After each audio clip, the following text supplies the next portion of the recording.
Hello student, आदर्श ITI YouTube channel में आपका स्वागत है। आज हमारा टॉपिक है limit, tolerance, allowance and fits. तो आज हम लिमिट, टॉलरेंस, अलाउंस और फिट के बारे में बात करेंगे। तो सबसे पहले बात करते हैं इंट्रोडक्शन।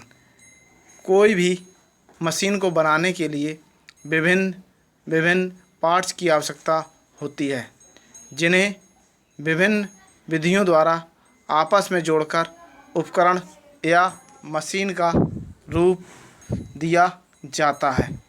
पार्ट को जोड़ने की विधि को असेंबली कहते हैं।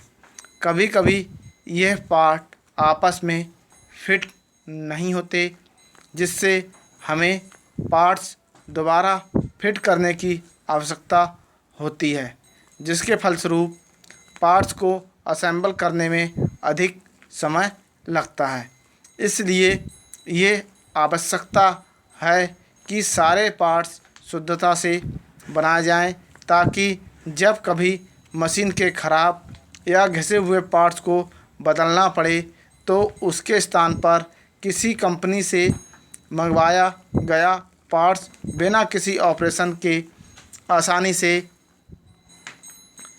फिट हो जाए और मशीन पहले की तरह काम करने लगे। अब हम बात करते हैं इंटरचेंजेबिलिटी। इंटरचेंजेबिलिटी क्या होती है? इंटरचेंजेबिलिटी को हम कहते हैं विनिमयशीलता। जब एक ही तरह के अधिक मात्रा के पार्ट्स बनाने हों तो जो कि बिल्कुल एक ही साइज व शेप और शुद्धता में एक दूसरे की जगह पर फिट हो जाएं, विनिमयशीलता या इंटरचेंजेबिलिटी कहते हैं। एडवांटेज ऑफ इंटरचेंजेबिलिटी, यानी इंटरचेंजेबिलिटी से हमें क्या क्या लाभ होते हैं। पहला, पार्ट्स को असेंबल करने में कम समय लगता है। यानी हमें अगर किसी भी मशीन में कोई पार्ट्स को फिट करना है और तो उसमें हमें बहुत कम समय लगेगा। नंबर 2, पार्ट्स कम खराब होते हैं। नंबर 3, प्रोडक्शन यानी उत्पादन अधिक होता है। और नंबर 4, घिसे व टूटे पार्ट्स हम आसानी से बदल सकते हैं। इंटरचेंजेबिलिटी प्राप्त करने के लिए पार्ट्स पर कुछ लिमिट निर्धारित की जाती हैं। ये लिमिट पार्ट्स के कार्य पर निर्भर करती हैं। वर्क को हमेशा लिमिट सिस्टम में पार्ट्स बनाने चाहिए। एडवांटेज ऑफ लिमिट सिस्टम, यानी लिमिट सिस्टम से क्या लाभ हैं? तो पहला लाभ है इंटरचेंजेबल पार्ट्स बनते हैं। दूसरा है हमारा शुद्धता से उत्पादन होता है। तीसरा है उत्पादन ज़्यादा होता है। चौथा है रिडक्शन यानी पार्ट्स कम खराब होते हैं। और नंबर 5, असेंबली करने में कम समय लगता है। लिमिट सिस्टम को जानने से पहले हम कुछ टर्म्स के बारे में जानना बहुत ज़रूरी होता है, जो कि निम्नलिखित हैं।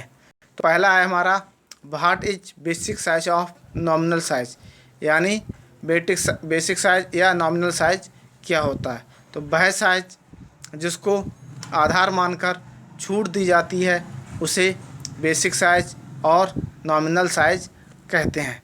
दूसरा है हमारा व्हाट इज लिमिट, यानी जॉब के लिमिट क्या है? तो जॉब के बेसिक साइज से कुछ अधिक या कम बनाने की छूट को लिमिट कहते हैं। यानी जॉब का जो हमारा बेसिक साइज है उससे एक रेंज तक अधिक और एक रेंज तक कम बनाने की छूट को हम लिमिट कहते हैं। यह छूट बेसिक साइज यानी कि पॉजिटिव और नेगेटिव दोनों तरह से दी जाती है। अब हम बात करते हैं what is actual size. Actual size यानी किसी भी पार्ट्स का साइज या माप के द्वारा मापा गया साइज एक्चुअल साइज कहलाता है।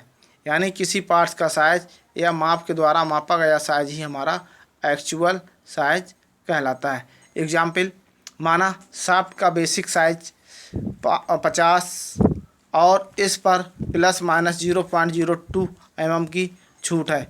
तो 50 mm वाले बेसिक साइज वाले पार्ट्स को हम 50 प्लस 0.02 यानी 50.02 mm तक या 50 माइनस 0.02 यानी 49.98 mm के अंदर किसी भी साइज में बना सकते हैं। ये इस पर प्लस माइनस 0.2 mm को हम लिमिट कहते हैं।